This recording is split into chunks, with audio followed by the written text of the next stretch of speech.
FCO, NTDO 212, complex. DPS, go. Inco, go. PUS, go. Surgeon, go. Booster, go. Copy that. We have a go from you guys.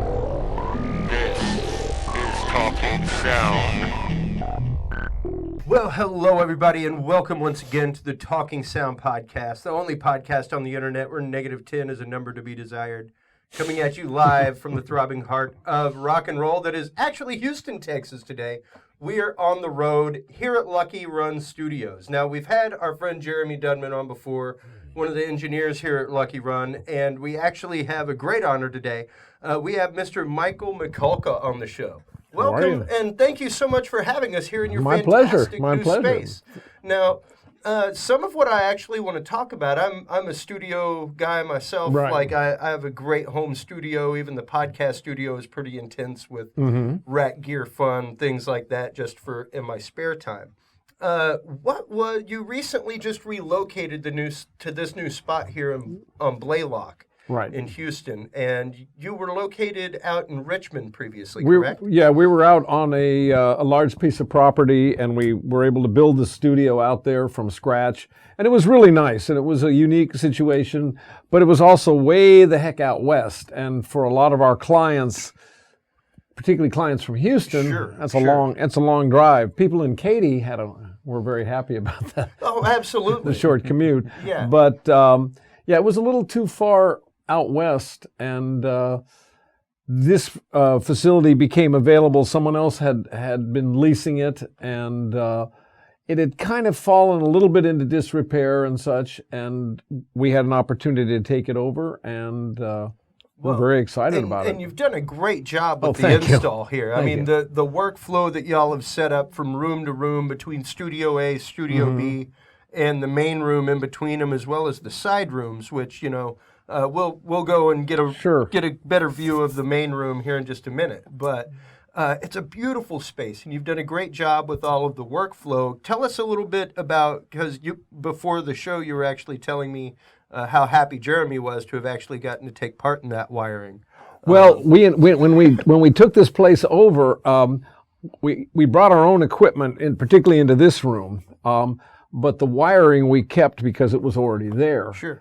But it didn't come with an owner's manual. Yeah. So we have 2 million miles of wire with little labels, handwritten labels on tape stuck on there, sort of coming off, sort of coming on. Hopefully this was really the right thing. And so Jeremy and I had no choice. We had to just dig into this thing.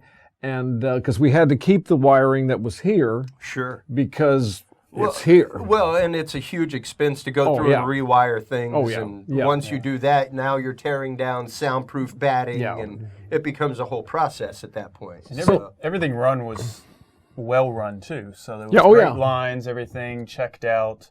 There might be a stray line here or there. So we were able to just kind of recycle a lot. It's kind of like I was telling Michael before the show. Like, I know you and I are very much alike. Whenever we step into a show, we like everything labeled. We like to know what everything is, and just what is the comfort level for you? Because you had previously come to Lucky Run after it was set up in full swing, everything else. What's your comfort level now in this space as opposed to the previous Lucky Run studios? It was comfortable there. It was maybe 4 years, I think it was there, and everything was well designed there by Michael and his friend Steve Anderson, and everything was set up, and we kind of tried to match everything here so we would be comfortable. Yeah, but that was a big part of it. Yeah. There are some things after you're working, you say, we wish we would have done this, or we wish we would have done that. So just having the ability to kind of influence that was great. And there's every space that you say, I wish this was like this. Why? Just after workflow, different workflows, what works well, what doesn't work well, and I should give credit to Skip Burrows, who's the actual designer of this room. Skip is one of probably the top studio designers, certainly in Texas, and maybe one of the top guys in the country. Wow. And he did a fantastic job on this. This was built about roughly 10 years ago. So there is newer technology and such, but the foundation is so solid, and he thought through so many things, and having a machine room, having extra mic panels, having extra access to things. Yep. I do want to tell you something I thought was kind of interesting is we were talking about labeling everything. We got one of those little type, your own labels. We've gone through almost 60 feet of labels. Oh, yeah. Absolutely. I know I went through a good 4 or 5 packs of them just with my own home studio, and it pales in comparison. Well, I mean, there's just a lot of wiring everywhere, even in a smaller or a home studio. If you're really taking the time and labeling everything and making it work that way. Well, and that to me is something that's so important to stress whenever people are looking at building a space, even whenever it's building it for the purpose of rehearsal for a band or anything like that. The concept of workflow and signal flow. Yeah. Which one takes priority for you, Michael, in a studio? I came from analog world, so it was all about signal flow, knowing this goes into this and this goes into that, and that goes in and goes to the tape, and learning that. I found that I taught recording at Long Beach City College when I was in California, and it was always the students who understood signal flow jumped way ahead. Yeah. Because they weren't memorizing this goes into that and that goes into that. They understood why it went that direction. Absolutely. But they work really hand in hand. And I think what Jeremy was saying is we tried to set this room up basically like we had it before, because we had already developed our own your own workflow and everything else, the way in which you worked your station. Exactly. Once things become a rote memory as far as like mixing and you're in the zone and you don't have to look, you can just reach and hit your para EQ or something like that. You know exactly where it is. It's really hard to jump your brain into a new space like that. And one thing, for example, is that we basically have a drum setup. Where it's always open for changes and everything, but we found that, we basically had a drum setup. We had a set of preamps that we liked. Yeah. So after years of patching that, when you have the chance to redo a patch bay, you go, why not do some normals, half normals, just whatever possible. Sure. So right now, the way we have it set up is this basically is our set of drum pre's, most of the time drum pre's, and they go from the wall, they're normaled into the pre's, normaled into Pro Tools inputs. So when we do a drum setup, we might have 4 patch cables now. Okay.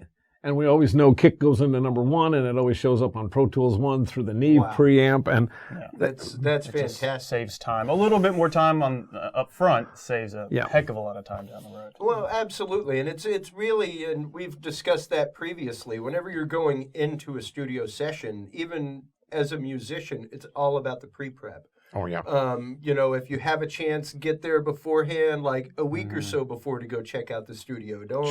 Don't gawk the day of your session, Good. Well, we might say on the studio side, gawk a little. Well, gawk a little bit. Lot, so. But, it's really about getting there, knowing what questions to ask. Like, we were talking a while ago about the possibility of you splitting one of the rooms for acoustic use, things like that. Whenever as you come in, you see quite a few awards up along the wall with your name on them, things like that. With your years of experience, what are the 3 top things that you tell, let's say, a singer-songwriter to prepare for when he goes into a studio session? Well, prepare is the first word. Okay. Know the song backward and forward. Don't be reading the lyrics. Put the lyrics off the phone. And if you're going to show up with stuff, don't make me print it online, and bring a lyric sheet. If we're talking about singer-songwriters, bring me a lyric sheet. Bring Jeremy a lyric sheet, so when we're working that we can be reading this stuff as well. Hopefully the singer knows the songs and they just have it for notes. Yeah. Kind of a thing. We make a lot of money with people being under-rehearsed and under-prepared. Absolutely. And, it's very kind of you to actually say that. There are a lot of engineers and a lot of studio owners that wouldn't say that. But to me, it's the people that actually care about the projects that gladly say that up front, because they want the musician to come in prepared to get right to work. Sure. I mean, for us, if we're going to make X number of dollars from this client, I'd rather they have 5 songs than 3 songs. Exactly. We're making the same money They're happier. There's more product out there. Yep. It reflects back on what we're doing. We've taken better care of them, and usually that reflects in their coming back when they need to do the other taking the songs. time to educate your client Sure. as well only behooves you in the long run, for forever and always, whether it's in the live AV field or in the live rock and roll venues Yeah. or even here in a studio. You know, educating them as to what they're going to get and what you require from them as well. Yeah. You know, even as a live engineer, it was one of those, hey man, if you're coming in from North Carolina, it'd be great if you sent me a stage plot. If you could send me a stage plot for your 8-person band, that would, like, you'd be amazed how much faster setup goes, because like that, all that stuff will be set and ready for you by that point. And that's what bands too. I mean, it's fine, but the day of, they might say, "Oh yeah, and we've added this, this, and this since we called you." Yeah. Because so we can have the setup in the studio as much as possible, but yeah, just adding things. I mean, that's fine, but. No, sure, but it takes time to add, you know. If you're even talking 1 or 2 good microphones, you're talking a good 15, 20 minutes of proper setup, balancing, everything else before you hit record on a session. Sure. So, And as long as they know that we're on the clock now. that's it. You can, if you want to bring in that percussionist with all that stuff and it's going to take them 20 minutes to set it up, either they get there beforehand or if they spring this on us, no problem. We'll take care of it, but we're on the clock. Absolutely. You know, And that's what I was getting at earlier. You know, it's great to come in and absolutely come in and tour a studio. You should really go out and educate yourself in probably about a good 3 to 5 local studios before you decide to spend your money. And that's just me coming at it from an educated consumer's point of view. You know, I didn't just go out and buy a Toyota Camry because I walked on the lot. When I went onto a car lot, I had about a good 3 or 4 cars I was thinking about. There you go. At that point. And it's the same thing. You know, you're making an investment not only in money, but in your art. Like, this is what will be representing you and your art in perpetuity. So you really have to consider that, and you really have to weigh that. You touched on something, and that's expectations. And I think that's another area of pre-production, because depending on how much recording people have done or how savvy they are, it's good for us to all see what their expectations are and if they're realistic. Absolutely.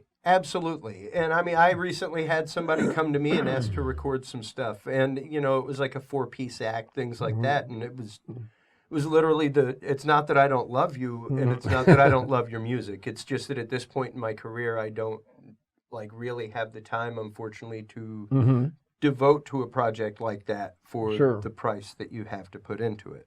And I gave him 3 or 4 people that were up and coming that could gladly track his stuff, things like that, with a rate that he could deal with. And, you know, it's even with y'all, you know, knowing a couple of places that you can recommend people that, you know, perhaps, you know, y'all are a bit beyond their budget, and y'all can recommend them to someone that you know does quality work within that range. And, you know, that's what it comes into whenever you're dealing with artists. And, you know, what has been so far your favorite project that you've worked on over your many years? Here or in general? Oh wow, that's so tough. For me, great players coming in, regardless of what it is. We get in there, little scratchy chord charts and everything, and 30 minutes later, it sounds like these guys have been on the road for the last 6 months playing these songs, and you go from having nothing to having the essential part of the song done. And to me, I get such a joy out of working with really great players. And the style almost at that point doesn't matter. Absolutely. Absolutely. Yeah. What about you, Jeremy? What's been, at least since Lucky Run, what's been your favorite project that you've worked on? We've had, let's see, a couple of different, usually the groups. I mean, we both come from musician side of things. So I play bass guitar, Michael's guitar player, and just any type of group. It doesn't matter the style. It's just the kind of the I don't know, aura that happens after the band is together. So I had a taste of that in Nashville before here. I was in grad school and interning, and, you know, they just read the chart. I mean, we get great players here too. But yeah, the song is just read down. So any of those bands, we did recently have a Zydeco band in here. Oh, they were fun. Band. Nice. And they are well rehearsed. They do bring in various players though, but they're all just very tight. and they would cut maybe 1 or 2 takes, and that would be it. And it was a very live album, but also it sounds more like an album, if anything. But that music is so fun that you can't help but kind of move as you're mixing, you're recording, whatever, you're sound checking. So, and you're just smiling, even if it's a 10-hour session. Yeah, you know, you're just smiling. So sometimes it does help the type of song. So that style. Sure, especially whenever you get to experience the synergy of the musicians playing together. We recently talked about that specifically on an episode, just what it is to be in a room with musicians that are playing and locked in with each other. And you can really palpably feel it in the air. There's an electricity.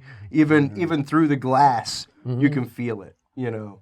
And one of the things we're really excited about is because in this facility, it's a much larger facility than we were in before.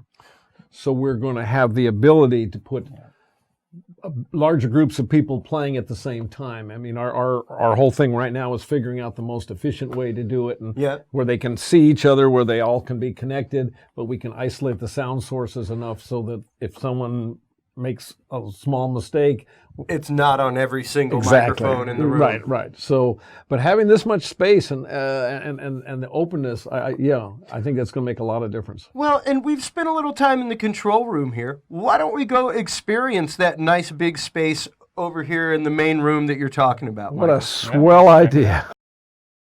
Okay, so we are here now in the main tracking room of Lucky Run Studios. Give us a little bit of information about this room, Michael. Well, we've got nice high ceilings in here, about 21, 22 feet. The room is about 28 by 18 or 19. If you look around on the room, there's diffusers all over the room, so the sound there's no place where we're getting any kind of standing waves at all. It's got a really nice hardwood floor, so we get that natural bounce off the floor, which sounds particularly good on acoustic instruments, guitar, vocals. We can always, as we did with the drums, we put a carpet down and we can work there. Control that. And we got the nice Texas star too. That is what I was stepping back and taking a picture of earlier whenever I was getting the whole experience of the room. I was like, that is great. I did happen to notice them on the sconces of every window. It's perfect for the singer. You know, you don't need tape. You just say exactly, especially in a Texas studio. You know, to have something so essentially Texas. But recently it's funny. Recently, there's been an article talking about how engineers have been rated the grumpiest profession in the world. I saw this, yes. The audio engineers are rated by far the whole world over the grumpiest profession. Would you tend to agree with that? Oh, I hope not. I feel like I've been so lucky my whole life to actually be able to do this. Well, and that's what blows my mind is whenever I don't. Yeah, I guess they're thinking more of the live aspect. Maybe. I can definitely say in the live realm, I've run across a lot of potato heads. Let's just put it that way. They're a little bit less than smooth around the edges. Let's just say, and very harsh personalities. But to me, especially running a studio, takes somebody with some warmth, some personality. Well, you're spending a lot of time in a confined space with somebody, but you get to work, if you're working with talented people, nice people, you get paid to listen to music all day. I have no reason to be grumpy about that. No, exactly. It's a beauwbeautiful thing. You get paid to make art. All day. Exactly. It's like when people ask me what I do, I get paid to play with people's expensive toys all day. That's what I do in a live corporate environment. I have a bunch of very expensive toys and I make pretty pictures up on a screen, and there you day's go. over for me. I love it. Like I got to play with technology all day. Sure. Yeah. Now, you, much like me, are actually a pretty big gearhead when it comes to stuff. Here and there, yeah. What's your favorite microphone here in the studio, Jeremy? The one probably right behind Michael right now, the Wonder. It's a kind of a clone of a LU-47. Okay. It's just a local company out of Austin, Texas. Oh wow, fantastic! Yeah, Wonder Audio. So it's a local brand, and it's usually kind of the go-to if you in a pinch you need to put up one mic. Yeah, it always works. Yes. Fantastic. And do you use that mainly for vocals, or do you use it for instruments as well? Mainly vocals, but maybe on an acoustic or something like that, but mainly vocal. Yeah, one of the things that for me, when I left the analog world and came into doing Pro Tools and doing digital stuff, the one area that I didn't want to compromise on was microphones and preamps, because that's your signal change. Absolutely. And so we invested a lot of money. We have a great microphone collection, and primarily vocal mics. Yeah, I got to see some of that back in the workroom before we started. Yeah. And that's something that even I myself have started recently. I guess dabbling more in is getting more of a collection of microphones, more different. Just different ranges, sounds, some vintage ones, some newer ones, things like that. Yeah. What would you say your favorite application of a microphone is, Michael? Well, there's a couple of things. We recently got some small diaphragm tube microphones. Typically, tube microphone is a large microphone. Yeah. These are made by a company called Mojave Audio, which is Dave Royer. And they're small diaphragm tube microphones, and they're fantastic on acoustic guitar because you get the detail from the small diaphragm, and you get the warmth from the tube. Yeah. And it's a real, and we have a matched stereo pair, and it's kind of one of the go-to setups for acoustic guitar. I love them over drums too. And and he has them over the drums, and they sound great. And now, you, much like myself, I'm much more of an analog guy. I love, even at home, having all of my outboard gear. Everything goes through a PreSonus into my computer. Sure. But, I mean, I'm still, to this day, a commit to the mix engineer. I don't use a lot of post-production effects. Whatever verb I'm going to put on my keyboards or my synthesizers is whatever verb I'm going to want for all eternity. There you go. So I guess that's just the way I was trained as an engineer. Sure. That's the way I prefer making music. You're an analog guy by trade. What was the transfer over to digital like for you? What was the learning curve? There's a big learning curve on the hardware part of it, on the computer part of it. I didn't grow up like Jeremy did with computers, were like a natural part of things. I literally had to learn that kind of stuff. I know how to splice your analog tape. A skill that has very little call for these days, But that's what we used to do. I miss things about tape, but I think that there's a mystique about it. And I think the big thing is I hear people say it sounds better. It just sounds different. It does. It's just not, there's better and worse are subjective. Yeah. Now, personally, I can make better records in digital because of the attention to detail. I can fly this chorus in. I can fix this pitch. I can do all these things that you couldn't do. Yeah, the perfections, the real polishing, smoothing that you really can't do with a spliced piece of tape. And sometimes it's more time effective to do it that way. Yeah. I don't mean that you have to produce the life out of something, But there are certain things that you can do, that you can get into and really help make something work better and being able to move things around conveniently. Definitely. That great guitar solo that ended up at the end of the fade going, gee, I wish we had put that at the first chorus. Now it's relatively easy to do that. And how long did it take you to get over that learning curve? You're still learning. I think when you finally stop, because there's new gear all the time. That's true. Every time Jeremy calls up and goes, well, there's this new thing and we need to look into this, and there's the new compressors and it's just like you got to stay on top of that. You do, especially whenever it comes to computers, things like that. Anything computer, because there's really a point at which with analog equipment, with rack mount gear, that you can have enough. Yeah. When it comes to digital, the programs are always changing. The memory needs are always changing. The latency of stuff and needing an external clock source. All of that just incrementally necessitates you having to maintain it. And it's a different type of maintenance than it is with analog gear. Absolutely. Where it adds up because like a plug-in that's $300 is $300 today. Yes.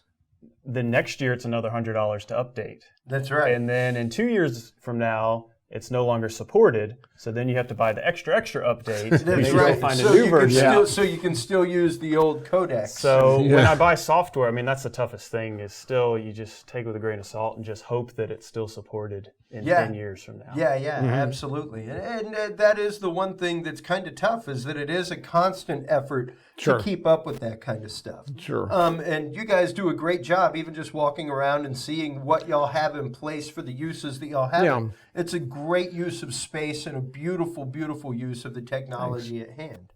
Yeah, we try to stay current, at least enough so that if our clients are asking for stuff, usually we're way ahead of what the client wants. You know, but you get certain clients who are pretty savvy about stuff and are asking for something new. And do you have this? And they tried it in another place. And boy, as soon as we hear that, then we go out and go, someone is asking for it. Yeah. We need to be sure. Especially if it's something that's session dependent. Exactly. Anything like that, where like this is the sound that we're looking for.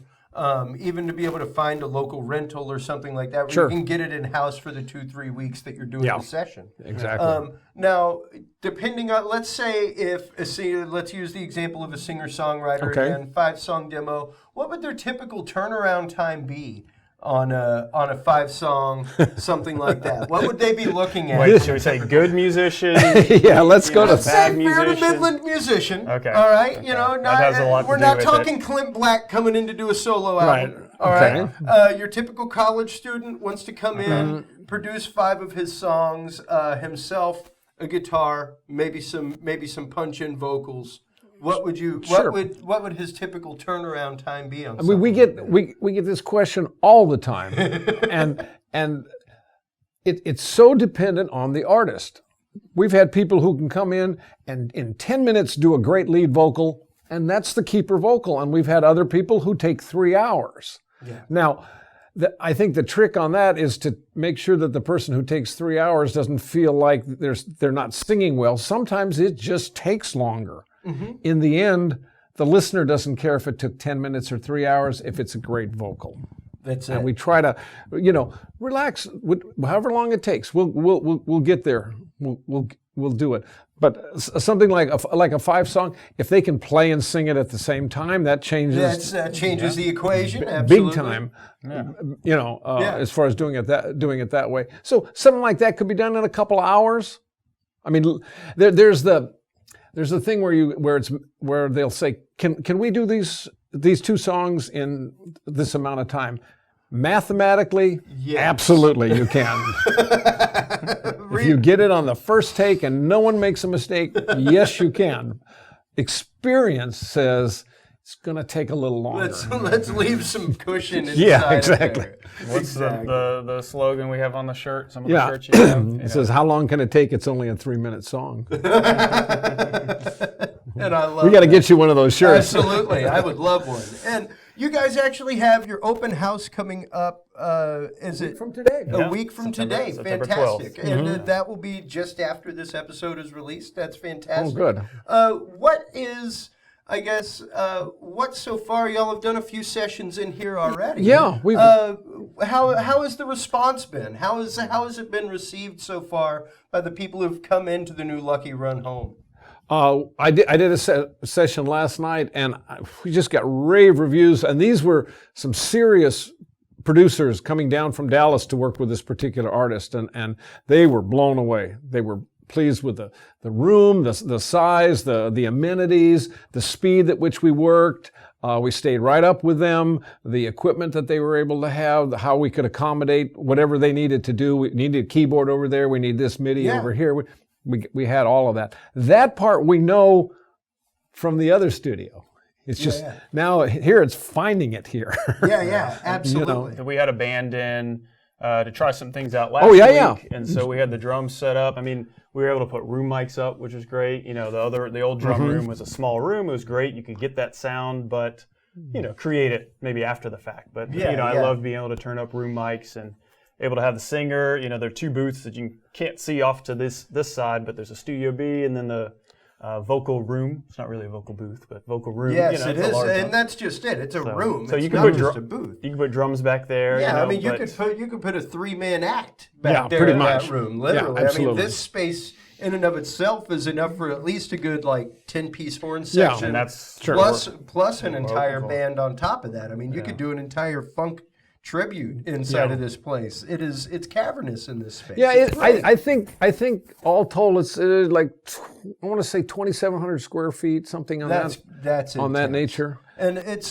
just a beautiful room. You walk in and your ears can immediately yeah. appreciate the silence. Yeah. Like it's amazing. It's just, and whenever you're talking, even just right here amongst us, to hear, to be able to hear the richness in voice, even at this space is fantastic. And that goes back again to Skip Burrows, who designed this. Skip really knows what he's doing. He's a tremendous studio designer, and it works. Yeah, it's aesthetically pleasing, and it's one thing that came up during that session talking about Skip was the kind of having the foresight to connect the patch bass. So we actually have 8 lines that run, and so we had the sax player in Studio B. Control room, and we were able to just patch out, put them in through the preamp, and then patch them out, and then they showed up over there. That's great. Being able to share equipment between the bays, between studios in real time, is fantastic. And we're using the hearback system. Okay. And that they show up everywhere. Yeah. For mixing your your own headphones. That's turned out to be a great time saver. And absolutely. Well, because it really lets the musician, as long as you're telling them what's on what channel, it lets them dial in what they want. Yeah. Because, I mean, coming from someone like, I know Jeremy started off a lot more in the studio realm, things like that. I started off in the live realm, and as a monitor engineer. It's one of those, like, to me, a live mix starts with the monitors. Like, you've got the musicians, but if they're not happy with what they're hearing in front of them, it directly translates to the rest of the room. Like, you can feel that immediately go through, and it's the same thing when you're in a studio. The only difference is I can only imagine that it's much more of a kick to the pride nerds when it's in the studio, because you've got such a controlled environment. Right. You know, whenever you're dealing with a live venue, you've at least got some room to deal with, the crowd noise, all kinds of things that are issues that are barriers in your way. And whenever you have that stuff in a studio, whenever they have these things at their disposal to make themselves comfortable, that's got to completely change the dynamics of a session. Oh, yeah, because when you get someone to say, can you turn up the bass? How much? And more important, they can turn up the bass while you're doing something else that only you can be doing. They can be listening to the bass and finding where the level is comfortable for them. Yeah. And once people get past, it's really simple. Yeah. But the point too is that we have it everywhere in the building. Exactly. So anywhere and tied into both studios. And that's great. You know, there's a lot of foresight in that. That many sessions going on at the same time, that many musicians going on is fantastic. As someone who is a huge fan of live tracking, I perfectly understand the concept of punch recording, but I'm just, like I said, I'm a commit to the mix guy. Sure. I want that vibe of everybody playing live together in the studio. As great as it is to have the digital technology, to me, there's nothing like the energy that's captured when you have more than one person playing at the same time. And we've got at least a dozen of these mixers. So, for instance, the other day we had a 12-voice, like a choir kind of a thing.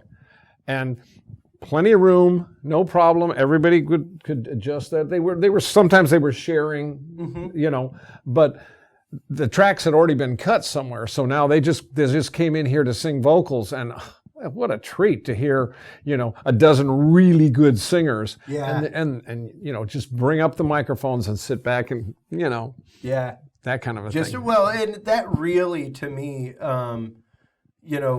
just engineering wise, that's where you can really tell a room.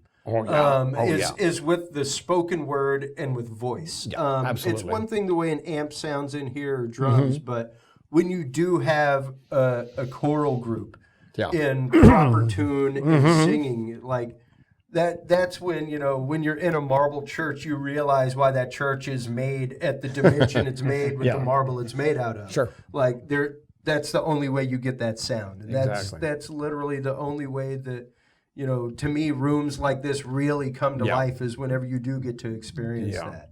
I agree. I totally agree. coming up as Lucky Run grows, as you're moving forward, what would you say would be the one thing that you would like to see happen, let's say in the next year? If you had your druthers, Michael. We're going to try to make a couple more isolation areas. Okay. Physically build them into a couple places in the room so we have even more flexibility. I want to set it up so that whatever situation, so Ben comes in and Jeremy's going, well, we need to do this. I need to separate this guy. Okay, we'll put him over here. We'll put him over here. Everybody can still see each other, play at the same time. Yeah. And like you said, we're both coming from playing in bands, so tend to cater to that. And that's probably, from the tracking point of view, the most complicated thing. When the music comes all off a computer, it's really about the producer and what they've done wherever they produce that, and then that's fairly easy to record. But 4 or 5 guys, 6 guys, horns, whatever, live, it's a challenge. It is. And I think for me, it's having these spaces mapped out and really functional. All right, fantastic. So you're looking at a true pattern of growth to where you can really focus more on the utmost use of your space. What about you, Jeremy? Probably 2 things. I'm not sure if it's visible, but we have a large TV screen in here. Yes. And so the first thing I thought when we came in here was ADR. Absolutely. The possibility of having a screen and doing voiceover. So most definitely that opens that area, and then having concerts in here. Yeah. Support the maybe local live scene. We're talking with the group that we've had in the studio before, and they want to come in here. Already took a look at the space and wants to have a live in-studio concert, have an audience in here. Absolutely, and you know what? Maybe I can even help you get all kinds of set up, and y'all can have a couple of cameras, and you can actually live feed it on your website. Stuff like that. That way people can tune into the concert series all over the world. Exactly. Just taking advantage of the space and the area that we are, closer in town. And, most definitely. Well, and let's tell everybody where we're located, what the website is, where they can get a hold of Lucky Run Studios, Mike. Okay, and I want to encourage anybody who's interested, give us a call, check us out, ask the questions. There's no stupid questions. We get that a lot where people are new at this and they're, I don't know. No problem. We're gonna take care of you. We're gonna make sure, because whatever you do recording-wise here reflects back on us. Yep. So if we can go the extra mile to get you a better recording, it helps you and it helps us, because now when you play it for your friends and they go, wow, that sounds really great. Where did you do that? Oh, up at Lucky Run Studio. They took really good care of me, and I hadn't done that much, had much experience.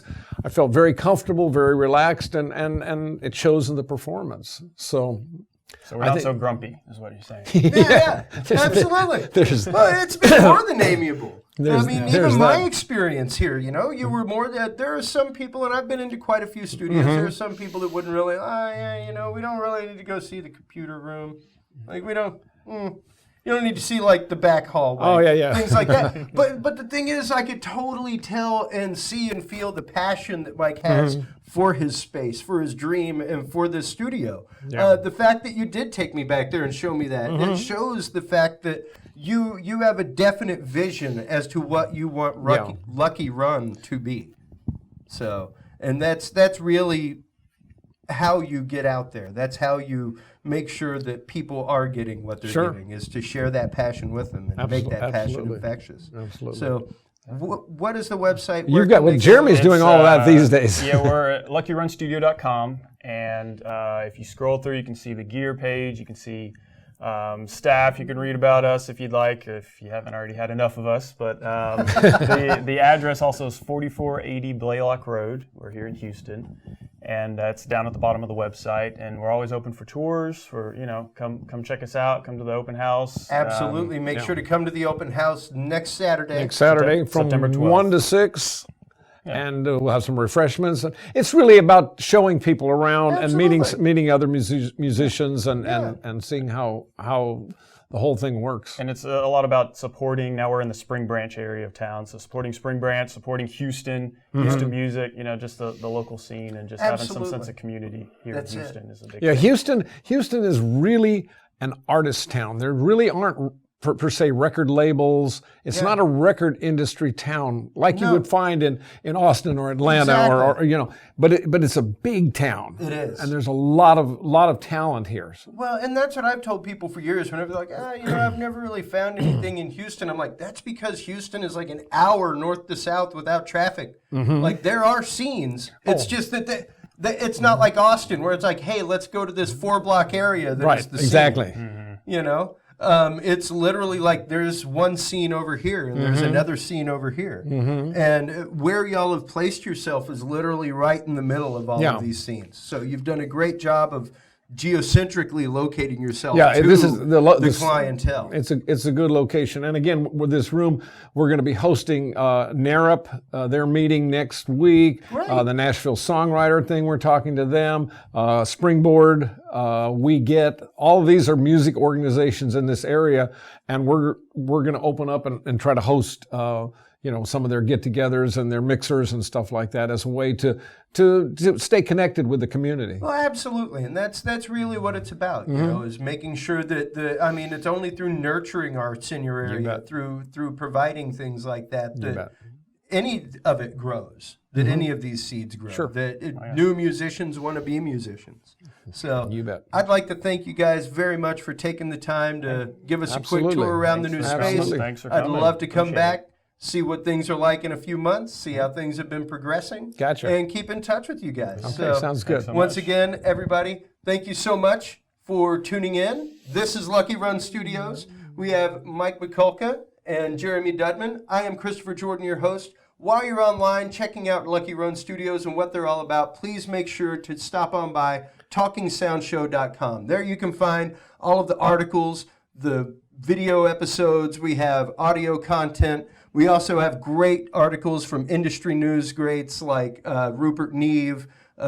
We have a new section actually that is free software and downloads. So you can actually find all of the new plugins from Ableton, all that kind of stuff that are free packages for all of you musicians, all of you engineers out there. Also, please stop by our Patreon page. That's where you can support the cause. Everything that we give out is free. We do not charge for any of the content on TalkingSoundShow.com. Knowledge is what it's all about here. So once again, everybody, thank you so much to Lucky Run Studios for having us by, sharing their passion, sharing what they're all about. Yeah, thanks for having us. Until next time, everybody, keep reaching for 11. Take care. We'll see you soon.